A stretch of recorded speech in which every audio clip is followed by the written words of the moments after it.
Hey everybody. So I just wanted to give a quick review of the Weaver, I don't know, I think it's called the Mighty Wonder 4-ton clicker press. I've had this for a couple weeks now to get it set up, get it dialed in, get it working with some die cuts. And so I wanted to give you my impressions of this. I got it on one of their sales. It was like 15% off. So it ended up, even with shipping, ended up being like $1,600, dollars. I think it's like 1,800 or 1,900 right now. Not on sale. It might go down sale Black Friday, but I wanted to give you my first impressions just because I did a lot of research. I looked into the ones over Buckle Guy. I looked over at the one at Tandy Leather. There's some other ones online through like Temu or Alibaba that I also looked at, and I thought like an unbiased initial impressions would be beneficial for people like me who semi-professional, not even professional really, just semi-hobbyist user for click presses. So let's get into it real quick. Okay, so this thing came in a really big box. The only thing that didn't come attached was this handle up here, and the handle, while quite heavy, fit in the spot down here, just threads in, and there's a Allen. If you push it up like this, there's a little Allen screw that you screw in to tighten it, just underneath. So make sure you do that when you first are threading it in, and setting it up. You'll make sure you tighten that, and it comes with a little Allen wrench to tighten that for you. The other thing that I will mention is that there is a ton of grease. I mean, there's so much grease on the piston areas and the where it needs lubrication that I will tell you, be careful, because you will get your fingers in it. And it's kind of a reddish color, kind of looks weird. But there is a ton. I mean, ton. So I'm sure that's on purpose, just to make sure that it's lubed up good and working. There's different, let's see if I can get this real quick.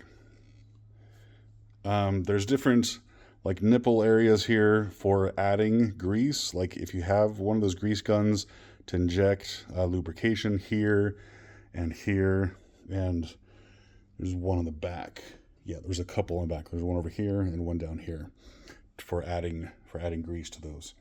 But from what I understand, looking and watching other videos, not necessary for quite a while.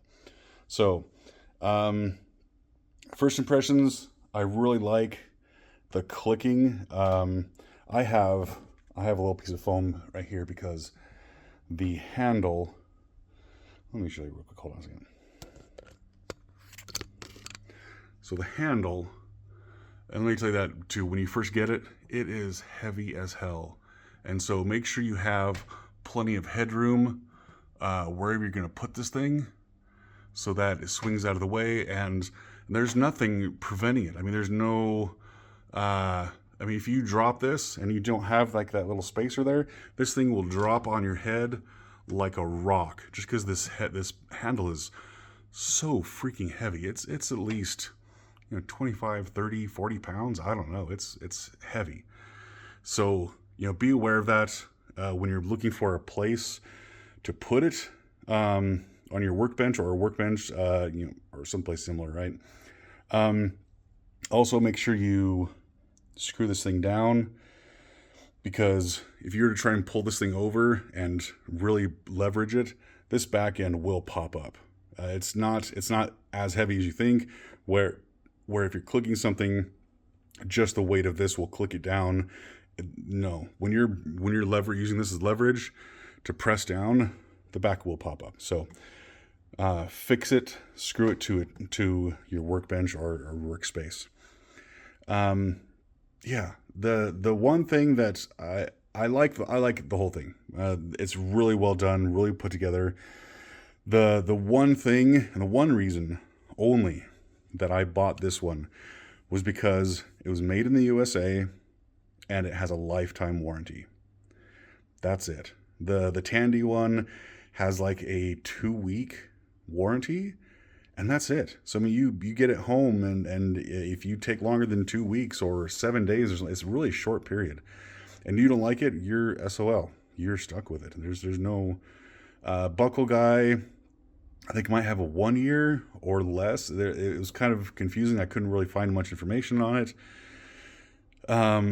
But that was the main reason. So I know for sure that if there's anything goes wrong with this thing, which for now it looks like I don't think it's going to go wrong anytime soon unless I forget to lube it up, but there's plenty of lube.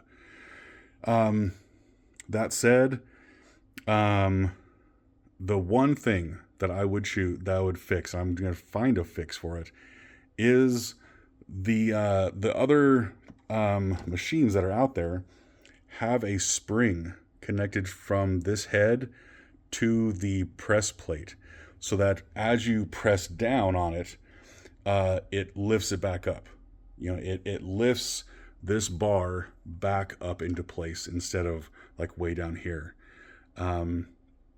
That's just genius, because as I click this thing down and it's done clicking in place with the leather and the form, there's nothing helping me lift it back up and put it back into this space or this orientation, because otherwise it's sticking out into your workspace area, and anybody walking by is going to hit that, get tripped on it.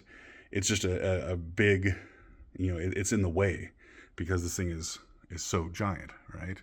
So I'm going to figure, that's the one thing I don't like, is like the return. I'm calling it like a return assist. There's a spring, or Tandy has like a hydraulic that goes from here up to here, or on the side someplace, that as you press it right down, the hydraulics help lift it back up into this orientation, this spot. So I think I can probably tap. I have some tapping tools. I can tap in there, create a screw, put a nice bolt here, and then put a giant spring on both sides, is what I'm thinking I'm going to do, just to help lift it back up.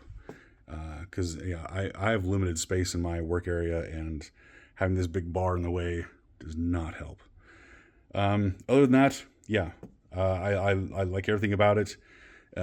Super easy. I was using one of those off of Alibaba presses that press down. Hopefully I might put a picture in here so you can see what I was using. And it didn't have enough versatility when using big dies, right? Like for totes or bags or purses or other large things, which this is nice because you can move it around, and this head, I can move it out of the way, which is really cool. Yeah, but again, you put it back up here, and I try and move it like that. This thing is heavy, and it just wants to fall, right? So if anybody has a different way to fix that or a better solution, please let me know. Otherwise, it's been worth it so far. Anybody that's getting in, wants to upgrade from one of those other Chinese version presses, or something else to this, I recommend it. But I would probably wait until they have a sale, Black Friday, something like that. So take that as you will. And if you have any questions about my experience with this, let me know. Ping me in the comments. Thanks. Bye.